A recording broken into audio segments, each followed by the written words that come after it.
दस्तक दे रही हो तो आपको अचानक महिला आरक्षण याद आ जाता है। और फिर कांग्रेस पार्टी के लिए कहती हैं ऑपोजिशन यूनिटी नहीं कर रहे साहब। हमें कहते हैं कि Congress is the large regional party. माफ कीजिए, तेलंगाना के बाहर एक सरपंच जिताने की हैसियत जिस पार्टी की नहीं हो, वो उस पार्टी को चुनौती दे रही है जिसका हर राज्य में एमएलए है, हर राज्य में सरपंच है, हर राज्य में कोई न कोई चुना हुआ नुमाइंदा है। थोड़ा अहंकार कम होना चाहिए। मैं मानता हूं आपके पास बहुत पैसा आ गया है, लाखों करोड़ का भ्रष्टाचार के आरोप हमें मालूम है आप पर लगे हैं। लिकर स्कैम की पहली शिकायत दिल्ली के उपराज्यपाल के दरवाजे पर कांग्रेस पार्टी ने लिख कर दी थी। उसके बाद लिकर स्कैम की जांच शुरू हुई। तो जब जांच शुरू हुई और एजेंसियां यहां तक आ गई, तब आपको कांग्रेस पार्टी याद आती है कि कांग्रेस पार्टी ऑपोजिशन यूनिटी नहीं कर रही, कांग्रेस पार्टी हमारी रक्षा में कुछ नहीं बोल रही। हम क्यों आपकी रक्षा में बोलेंगे? हमारी शिकायत पे तो आपके खिलाफ ये जांच हुई। जो भ्रष्टाचार दिल्ली की सरकार ने, अरविंद केजरीवाल की सरकार ने शराब की नीति में किया है, वो अकेले नहीं किया, उसमें पार्टनरशिप थी। वो पार्टनरशिप यहां की सरकार, यहां की रूलिंग पार्टी के नेताओं के साथ थी। तो आप सबके माध्यम से तेलंगाना के लोगों को मैं ये बताने आया हूं कि इनकी भावनाओं को समझिए, इन भावनाओं के पीछे की नीयत को समझिए। ये डरे हुए हैं, ये आपका और हमारा ध्यान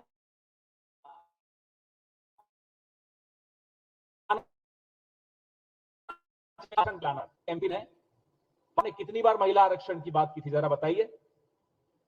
तब नहीं महिला आरक्षण याद आ रहा था। जब डोरबेल बजती है, बोलते हैं सीबीआई से आया हूं, तो बोले महिला आरक्षण चाहिए। इसलिए इनका असली चेहरा आपको दिखाना आवश्यक है। आप तो हमसे ज्यादा जानते हैं, लेकिन तेलंगाना का एक एक वोटर यह समझ गया है कि ये जो टीआरएस से बीआरएस नहीं है ना, ये पैसा कहां से आया है, ये अब दिल्ली सरकार जो घोटाला है वहां से आपको जवाब मिलेंगे।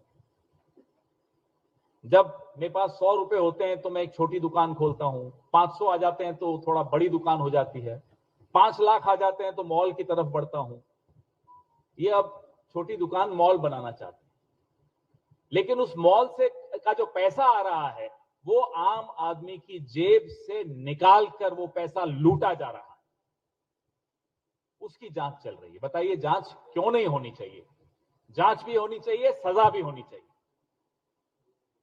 और ये जो भटकाने की इनकी कोशिश है, हम इनको कामयाब नहीं होने देंगे। कांग्रेस पार्टी पूरे राष्ट्रीय स्तर पर इस तरह के घोटालेबाजों के खिलाफ आवाज उठाएगी। और तेलंगाना में सबसे पहली शुरुआत हम इसलिए कर रहे हैं क्योंकि यहां से भी, यहां के भी लोगों को लूटा गया। तो अब बीआरएस को वीआरएस बनाना है, वॉलंटरी रिटायरमेंट स्कीम लानी है, इस परिवार पे लानी। बंगारू तेलंगाना कहने वाले लोगों के लिए बंगारू सिर्फ इनके परिवार के लिए हुआ है, तेलंगाना के लोगों के लिए कुछ बंगारू नहीं है। मानिक राव जी, आपका वक्तव्य हो, उसके बाद सवाल जवाब हो तो ज्यादा अच्छा रहेगा। नहीं,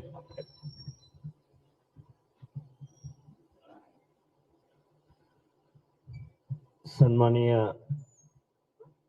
पवन खेरा जी, हमारे साथी तेलंगाना के प्रभारी रोहित चौधरी जी, सम्मानीय किरण जी, वेणुगोपाल जी,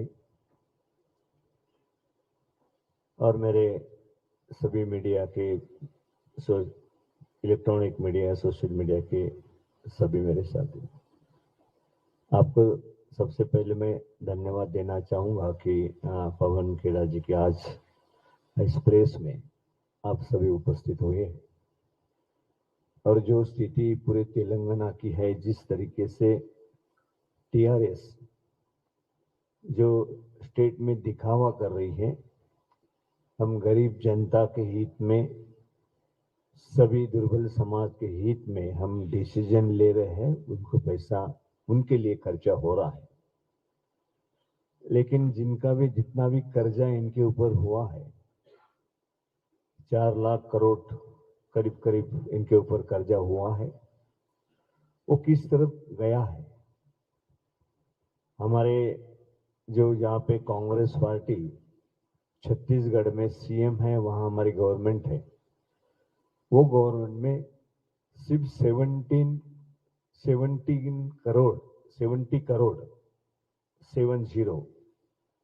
करोड़ उनके ऊपर कर्जा है।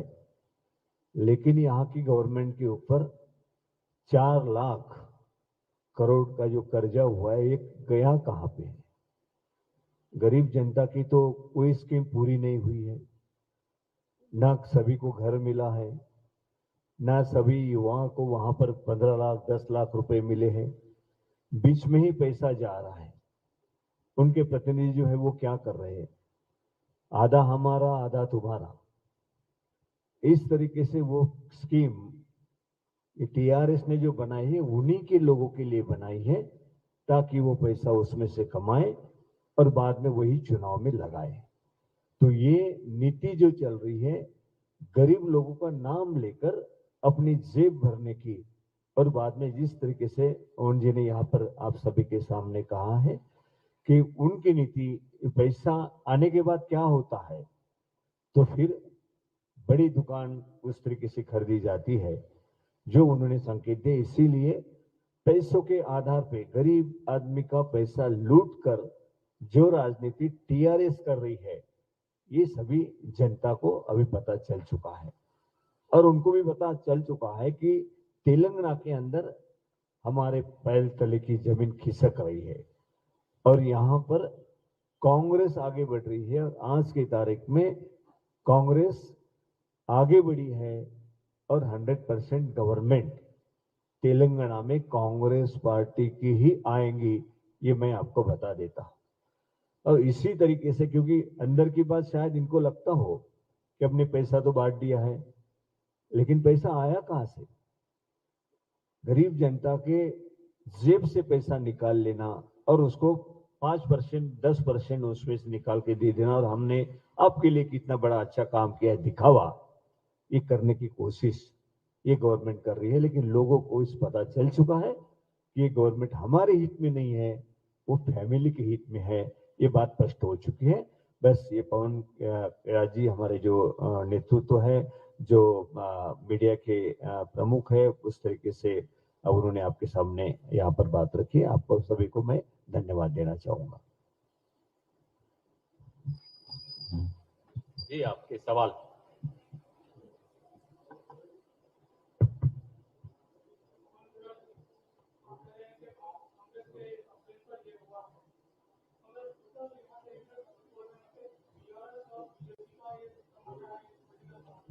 देखिए, ये जुगलबंदी का एक अलग अलग सुर होता है।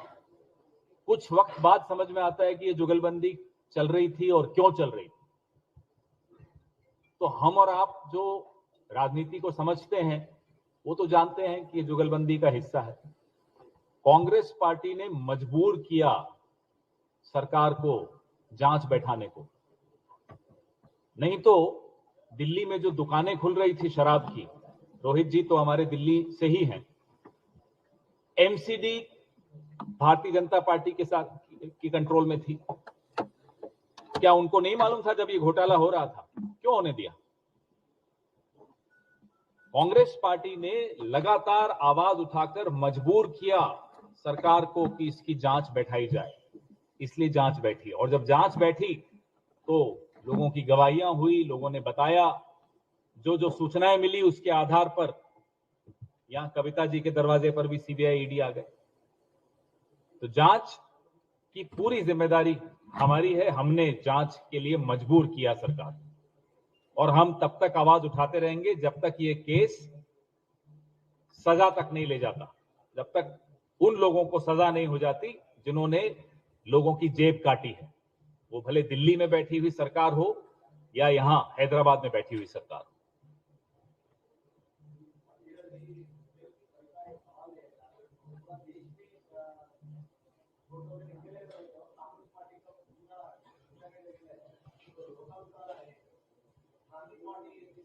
तो उनका कितना एमएलए है पूरे देश में, जरा बताएं। कितने सरपंच है पूरे देश में उनके, जरा बताएं। मैं वही कह रहा हूं, तेलंगाना से बाहर हैसियत है नहीं एक सरपंच जिताने की, चले हमें चुनौती देने। भूल जाते हैं कि इनके पिताजी भी हमारी ही पार्टी से जुड़े हुए थे। ये अहंकार तभी आता है जब जेब में बहुत सारा पैसा आ जाता है, और वो पैसा बिना कमाए आ जाता है ना, तब ये अहंकार आता है। नहीं तो जिस पेड़ पर फल लग जाते हैं ना, वो पेड़ झुक जाता है। ये बिना कमाया हुआ पैसा बोल रहा है।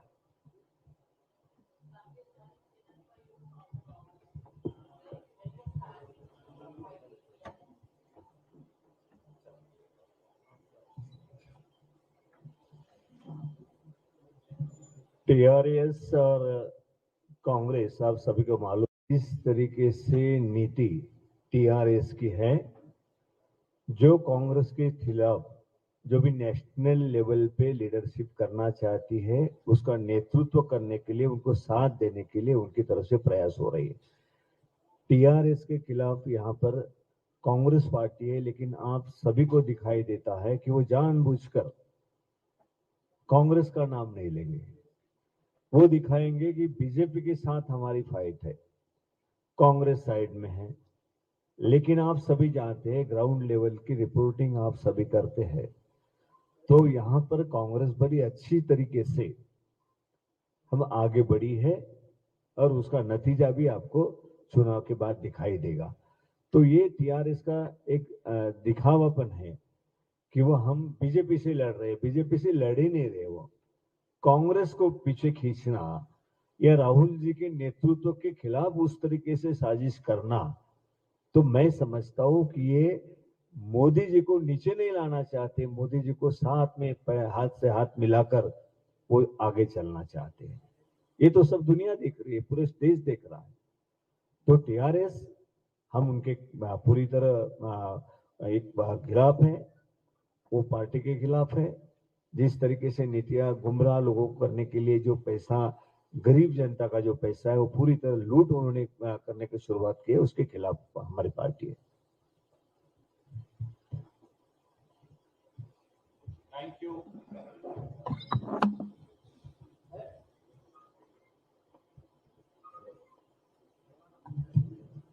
ఇక్కడికి వచ్చిన ప్రెస్ మిత్రులకు, అలాగే నా తోటి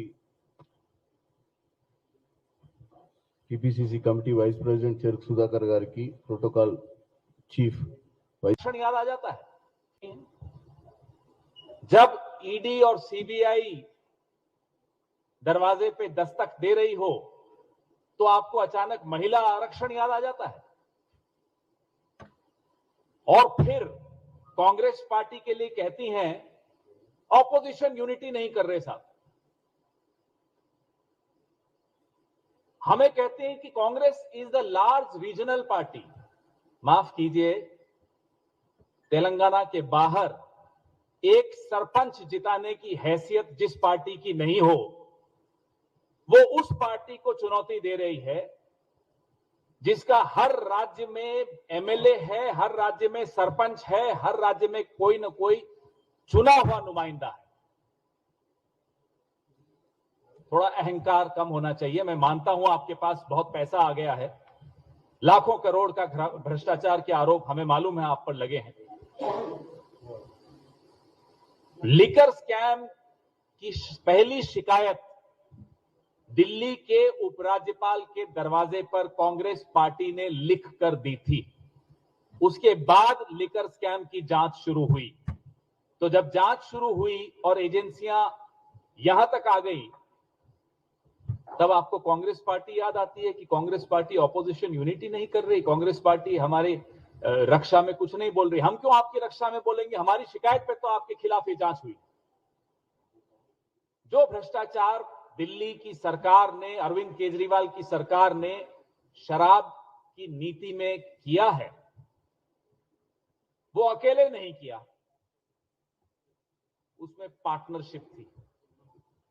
वो पार्टनरशिप यहां की सरकार, यहां की रूलिंग पार्टी के नेताओं के साथ थी। तो आप सबके माध्यम से तेलंगाना के लोगों को मैं ये बताने आया हूं कि इनकी भावनाओं को समझिए, इन भावनाओं के पीछे की नीयत को समझिए। ये डरे हुए हैं, ये आपका और हमारा ध्यान भटकाना चाहते हैं, शराब घोटाले से हमारा ध्यान हटा के महिला आरक्षण पर लाना चाहते हैं। आप भी एमपी रही हुई हैं, पार्लियामेंट में आपने कितनी बार महिला आरक्षण की बात की थी, जरा बताइए। तब नहीं महिला आरक्षण याद आ रहा था। जब डोरबेल बजती है, बोलते हैं सीबीआई से आया हूं, तो बोले महिला आरक्षण चाहिए। इसलिए इनका असली चेहरा आपको दिखाना आवश्यक है। आप तो हमसे ज्यादा जानते हैं, लेकिन तेलंगाना का एक एक वोटर यह समझ गया है कि ये जो टीआरएस से बीआरएस बनी है ना, ये पैसा कहां से आया है। ये अब दिल्ली की सरकार का जो घोटाला है, वहां से आपको जवाब मिलेंगे। जब मेरे पास 100 रुपए होते हैं तो मैं एक छोटी दुकान खोलता हूं, 500 आ जाते हैं तो थोड़ा बड़ी दुकान हो जाती है, 5 लाख आ जाते हैं तो मॉल की तरफ बढ़ता हूं। ये अब छोटी दुकान मॉल बनाना चाहते हैं, लेकिन उस मॉल से का जो पैसा आ रहा है, वो आम आदमी की जेब से निकाल कर वो पैसा लूटा जा रहा है। उसकी जांच चल रही है। बताइए, जांच क्यों नहीं होनी चाहिए? जांच भी होनी चाहिए, सजा भी होनी चाहिए। और ये जो भटकाने की इनकी कोशिश है, हम इनको कामयाब नहीं होने देंगे। कांग्रेस पार्टी पूरे राष्ट्रीय स्तर पर इस तरह के घोटालेबाजों के खिलाफ आवाज उठाएगी। और तेलंगाना में सबसे पहली शुरुआत हम इसलिए कर रहे हैं क्योंकि यहां के भी लोगों को लूटा गया। तो अब बीआरएस को वीआरएस बनाना है, वॉलंटरी रिटायरमेंट स्कीम लानी है, इस परिवार पे लानी। बंगारू तेलंगाना कहने वाले लोगों के लिए बंगारू सिर्फ इनके परिवार के लिए हुआ है, तेलंगाना के लोगों के लिए कुछ बंगारू नहीं है। मानिक राव जी, आपका वक्तव्य हो, उसके बाद सवाल जवाब हो तो ज्यादा अच्छा रहेगा। नहीं,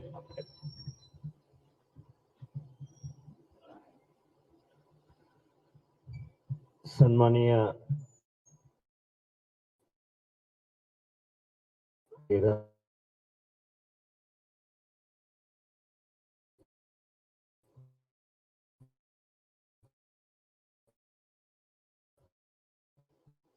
वेणुगोपाल जी और मेरे सभी मीडिया के, इलेक्ट्रॉनिक मीडिया, सोशल मीडिया के सभी मेरे साथी, आपको सबसे पहले मैं धन्यवाद देना चाहूंगा कि पवन खेड़ा जी के आज इस प्रेस में आप सभी उपस्थित हुए।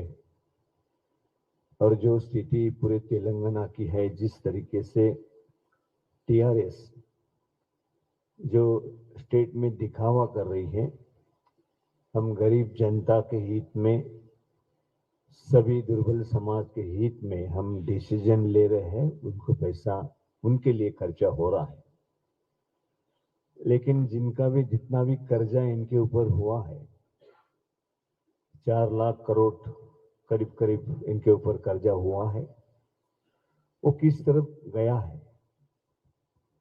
हमारे जो यहाँ पे कांग्रेस पार्टी छत्तीसगढ़ में सीएम है, वहां हमारी गवर्नमेंट है, वो गवर्नमेंट में सिर्फ 70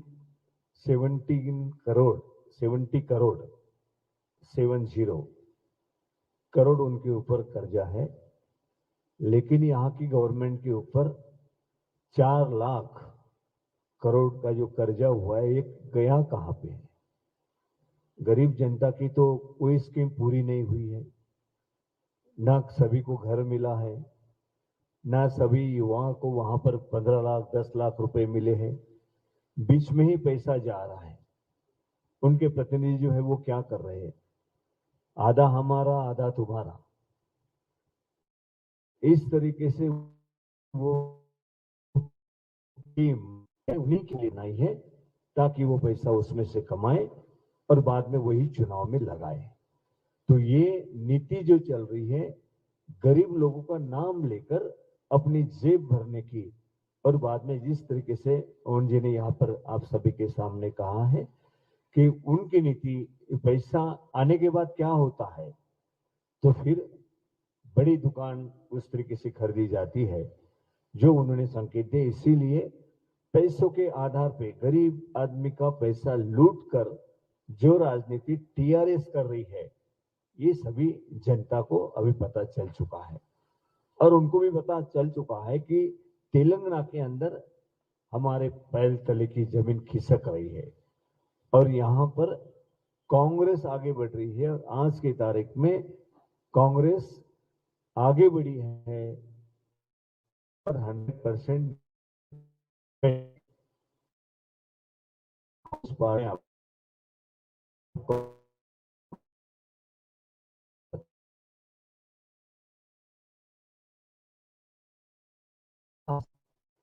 गरीब जनता के जेब से पैसा निकाल लेना और उसको 5%, 10% उसमें से निकाल के दे देना और हमने आपके लिए कितना बड़ा अच्छा काम किया दिखावा, ये करने की कोशिश ये गवर्नमेंट कर रही है। लेकिन लोगों को इस पता चल चुका है कि ये गवर्नमेंट हमारे हित में नहीं है, वो फैमिली के हित में है। ये बात स्पष्ट हो चुकी है। बस ये पवन खेड़ा जी हमारे जो नेतृत्व है, जो मीडिया के प्रमुख है, उस तरीके से उन्होंने आपके सामने यहाँ पर बात रखी। आपको सभी को मैं धन्यवाद देना चाहूंगा। जी, आपके सवाल।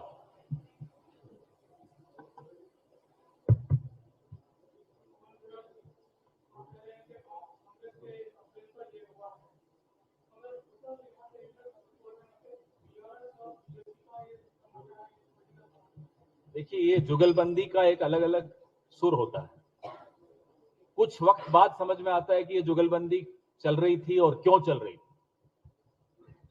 तो हम और आप जो राजनीति को समझते हैं वो तो जानते हैं कि ये जुगलबंदी का हिस्सा है। कांग्रेस पार्टी ने मजबूर किया सरकार को जांच बैठाने को, नहीं तो दिल्ली में जो दुकानें खुल रही थी शराब की, रोहित जी तो हमारे दिल्ली से ही हैं, एमसीडी भारतीय जनता पार्टी के साथ की कंट्रोल में थी। क्या उनको नहीं मालूम था जब ये घोटाला हो रहा था? क्यों होने दिया? कांग्रेस पार्टी ने लगातार आवाज उठाकर मजबूर किया सरकार को कि इसकी जांच बैठाई जाए, इसलिए जांच बैठी। और जब जांच बैठी तो लोगों की गवाहियां हुई, लोगों ने बताया, जो जो सूचनाएं मिली उसके आधार पर यहां कविता जी के दरवाजे पर भी सीबीआई ईडी आ गए। तो जांच की पूरी जिम्मेदारी हमारी है। हमने जांच के लिए मजबूर किया सरकार, और हम तब तक आवाज उठाते रहेंगे जब तक ये केस सजा तक नहीं ले जाता, जब तक उन लोगों को सजा नहीं हो जाती जिन्होंने लोगों की जेब काटी है, वो भले दिल्ली में बैठी हुई सरकार हो या यहां हैदराबाद में बैठी हुई सरकार हो।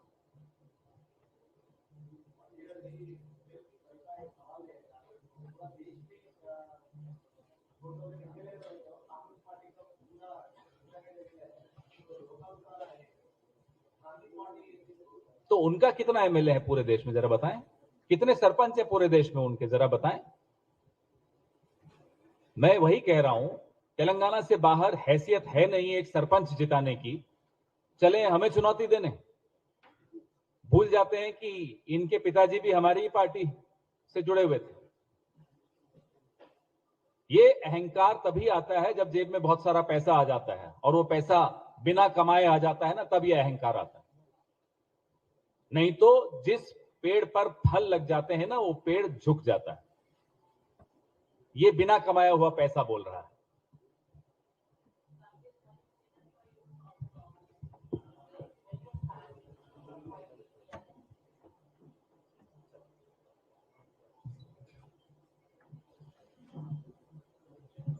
टीआरएस और कांग्रेस, आप सभी को मालूम इस तरीके से नीति टीआरएस की है, जो कांग्रेस के खिलाफ जो भी नेशनल लेवल पे लीडरशिप करना चाहती है, उसका नेतृत्व करने के लिए, उनको साथ देने के लिए उनकी तरफ से प्रयास हो रही है।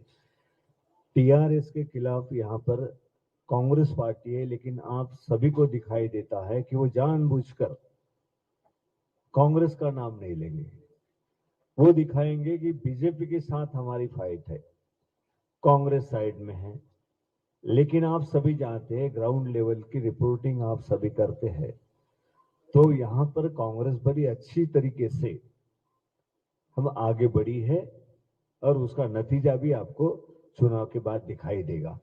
तो ये टीआरएस का एक दिखावापन है कि वो हम बीजेपी से लड़ रहे हैं। बीजेपी से लड़ ही नहीं रहे, वो कांग्रेस को पीछे खींचना या राहुल जी के नेतृत्व के खिलाफ उस तरीके से साजिश करना, तो मैं समझता हूं कि ये मोदी जी को नीचे नहीं लाना चाहते, मोदी जी को साथ में हाथ से हाथ मिलाकर वो आगे चलना चाहते हैं।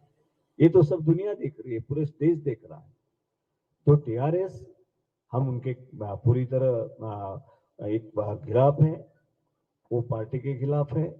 जिस तरीके से नीतियां गुमराह लोगों को करने के लिए जो पैसा, गरीब जनता का जो पैसा है वो पूरी तरह लूट उन्होंने करने की शुरुआत की है, उसके खिलाफ हमारी पार्टी है।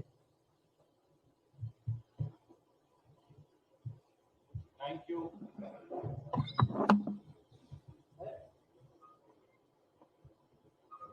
रही हो, जब ईडी और सीबीआई दरवाजे पे दस्तक दे रही हो, तो आपको अचानक महिला आरक्षण याद आ जाता है